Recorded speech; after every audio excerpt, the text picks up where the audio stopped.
Welcome to this explainer on the Matrix, the spectrum of truth versus control. Now, on the surface, this 1999 sci-fi classic feels like a thrilling action story about rebels fighting machines. But if we dig underneath the iconic bullet time and the leather trench coats, what we're really looking at is a profound philosophical battle. We are talking about freedom, control, and honestly, the terrifying fear of waking up to reality. So let's start with a massive question. What if your entire life was a beautifully designed lie? Think about it. In the world of the film, people believe they're living completely normal lives. You go to work, you pay your taxes, you hang out with friends, and you think everything around you is absolutely real. But it's a total fabrication. Imagine discovering that literally every comfort you know is just an artificial system designed to keep you asleep. That is the core mystery that just grabs us and pulls us right into this story. And this whole narrative really hinges on a stark, terrifying contrast. On one side, we have the Matrix itself. It's a sleek, perfectly ordered digital illusion of the late 90s. But then on the flip side is the horrifying real world.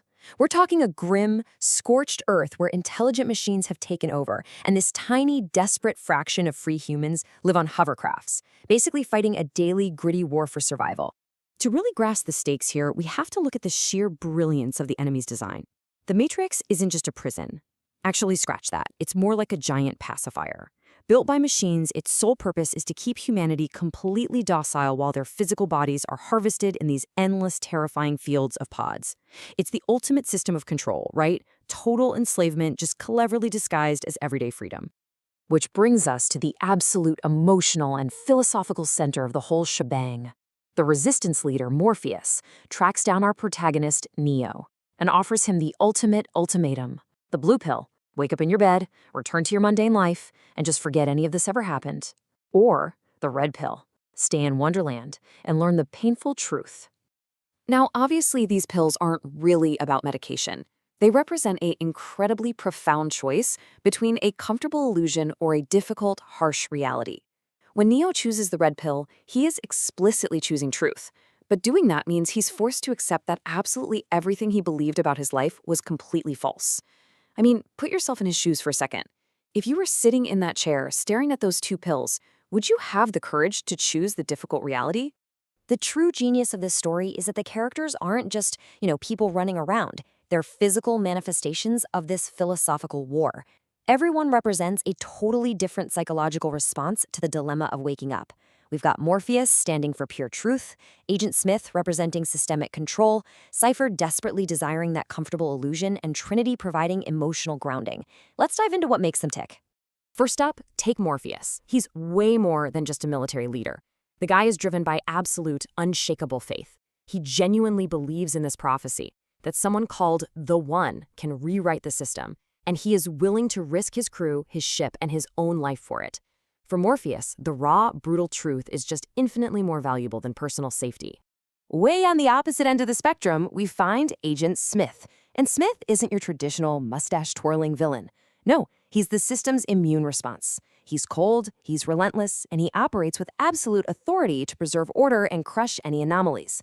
But what makes him so terrifying is his utter, visceral contempt for human chaos. He is the ultimate enforcer of absolute control, literally sickened by the very people he's designed to keep down. Then there is Cypher. Honestly, he might be the most fascinatingly human character of the bunch. He knows the truth about the real world, and frankly, he hates it. He is sick and tired of the cold, the constant fear, and the terrible food. For him, ignorance is bliss, especially when it comes with a perfectly cooked digital steak. Cypher proves that the painful reality of freedom isn't for everyone. He'd rather be a slave to a beautiful lie than endure the misery of the truth. Navigating right between all these extremes is the Oracle. She's a program herself, but she definitely doesn't enforce rules like the agents do.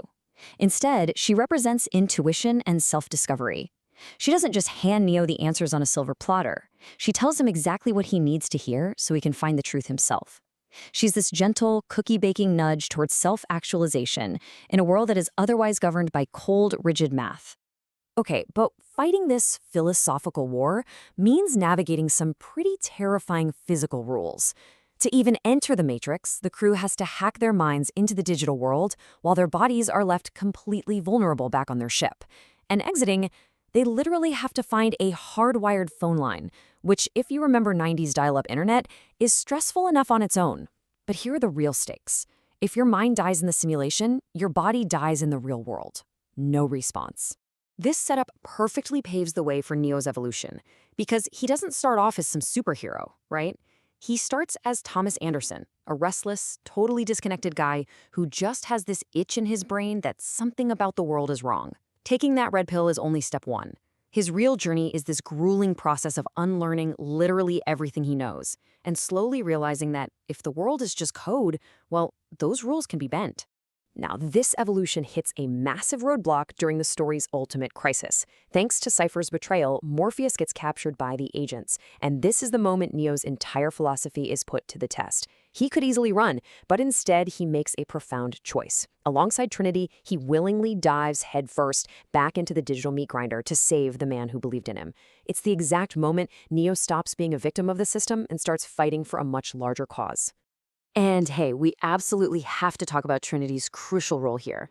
Yes, she is fiercely capable and delivers some of the most iconic action in the film, for sure. But her real power? It's emotional grounding. During the climax, when Neo is literally killed by Agent Smith inside the Matrix, it's Trinity back in the real world declaring her love and her faith in him that pulls him back from the edge. She takes all these massive, abstract concepts of destiny and code and anchors them directly into human connection. Because of that powerful connection, Neo rises, completely and fundamentally transformed. He no longer sees the Matrix as a physical space. He looks down a hallway and sees the raw, streaming green code. He has fully internalized the truth that the world is an illusion, and because of that, it completely loses its power over him.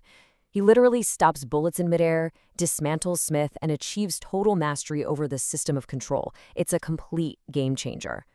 So why does all this matter? The Matrix continues to resonate decades later because it operates beautifully on two distinct levels. It is a masterpiece of action. Absolutely. But underneath all that, it acts as a mirror, asking us tough questions about our own reality. Every single character represents a choice: to seek truth, to enforce control, or to just hide in comfort. So I want to leave you with this final thought. If you were given the choice to see the world exactly as it is, stripped of all its comfortable illusions, are you willing to pay the cost of waking up? Think about that for a while. Thanks so much for joining me for this explainer.